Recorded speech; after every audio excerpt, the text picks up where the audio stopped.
আসসালামু আলাইকুম। আমি ছোট একটা বিষয় নিয়ে আলোচনা করব। সেটি হলো পুলিশ বিভাগের যে বিভাগীয় পদোন্নতি পরীক্ষা অনুষ্ঠিত হয়, সেখানে কিছু প্রশ্ন আসে। তার মধ্যে গুরুত্বপূর্ণ কিছু প্রশ্ন চলে আসে প্যানেল কোড থেকে।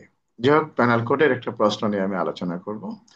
প্রশ্নটি হলো, যে সকল ব্যক্তির কাজ আইনে অপরাধ নয়, সে সকল ব্যক্তির প্রতি দেহরক্ষার অধিকার প্রয়োগ করা যায় কি? কথাটা হলো, যে সকল ব্যক্তির কাজ, আমরা জানি প্যানেল কোডের 82 ধারায় উল্লেখ করা আছে যে 9 বছরের নিম্নে কোনো শিশুর কাজ আইনি অপরাধ নয়। আবার 83 ধারায় বলেছে 9 বছরের ঊর্ধ্বে, 12 বছরের নিচে। এরকম বিভিন্ন ব্যক্তিদের অপরাধগুলোকে আইনে ক্ষমা দৃষ্টিতে দেখানো হয়েছে। কিন্তু বিভাগীয় পদোন্নতি পরীক্ষায় প্রশ্ন চলে আসছে যে যে সকল ব্যক্তির কাজ আইনে অপরাধ নয়, তাদের প্রতি দেহরক্ষার অধিকার প্রয়োগ করা যায় কি? আমাদের অনেক বন্ধুগণ এই প্রশ্নের উত্তর বিভিন্ন ধারা দিয়ে দেন। 82, 83, 85, এরপর অন্যান্য ধারাগুলো দিয়ে থাকেন। আসলে বিষয়টি কিন্তু তা নয়। এই প্রশ্নের সঠিক উত্তর পেনাল কোডের 98 ধারা। অর্থাৎ এই পেনাল কোডের 98 ধারায় বলা হয়েছে যে যে সকল ব্যক্তির কাজ আইনে অপরাধ নয়, এ সকল ব্যক্তি এমন একটি কাজ করেছেন যে কাজটি একজন সুস্থ সবল ব্যক্তি করলে আইন অনুযায়ী তার প্রতি দেহরক্ষার অধিকার প্রয়োগ করা যেত। এইরূপ কাজটি যদি যে সকল ব্যক্তির কাজ আইনি অপরাধ নয় তারা করেন, তাহলে তাদের প্রতিও দেহরক্ষার অধিকার প্রয়োগ করা যাবে। এটি হলো পেনাল কোডের 98 ধারার বক্তব্য।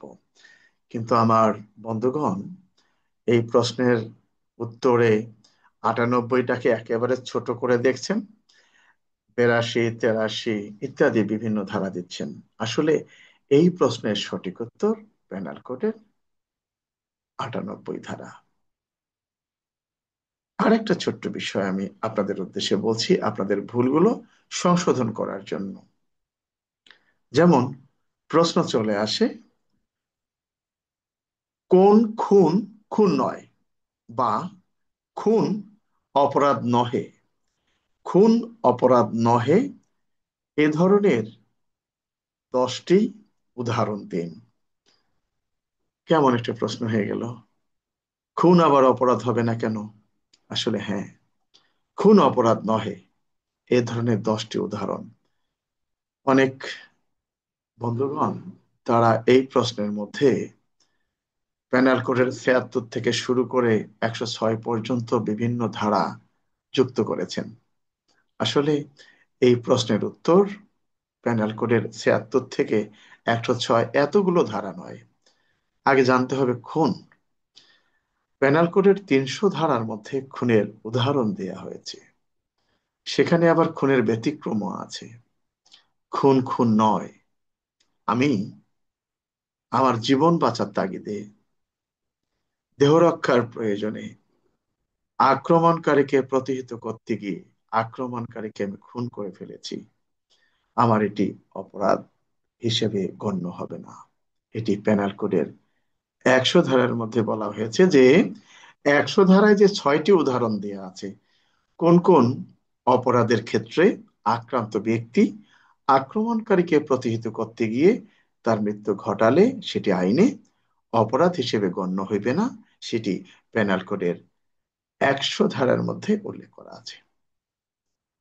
তাহলে 100 ধারার মধ্যে আমরা 6টি উদাহরণ পেলাম। এরপর 103 ধারা, 103 ধারাতে 4টি উদাহরণ দেওয়া আছে। সেখানে সম্পত্তি রক্ষার কথা বলা হয়েছে, অর্থাৎ সম্পত্তি রক্ষার প্রয়োজনে 103 ধারার যে 4টি উদাহরণের কথা বলা হয়েছে, 4টি পর্যায়ের কথা বলা হয়েছে, এই 4টি পর্যায়ে একজন ব্যক্তি তার সম্পত্তি রক্ষার প্রয়োজনে অপর ব্যক্তির মৃত্যু ঘটালেও আইনে তাহা অপরাধ হিসেবে গণ্য হইবে না। অপর ব্যক্তি বলতে যে ব্যক্তি কিনা তার সম্পত্তিটাকে আক্রমণ করেছে।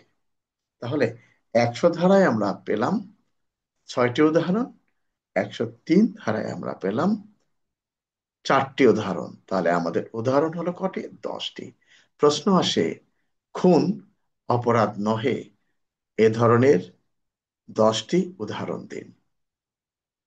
আমার শুভাকাঙ্ক্ষী বন্ধুগণ, এখানে আমি যদি বিস্তারিত আলোচনা করতে যাই তাহলে ভিডিওটা বড় আকারে চলে যাবে। সেজন্য ছোট্ট আকারে আমি উপস্থাপন করলাম, আপনাদের ভুলটি সংশোধন করে নেবেন। আর আমার এই ভিডিওটি যদি আপনার ভাল লাগে তাহলে অবশ্যই আপনারা আপনাদের মন্তব্য করবেন কিংবা অন্য কাউকে শেয়ার করবেন। ধন্যবাদ।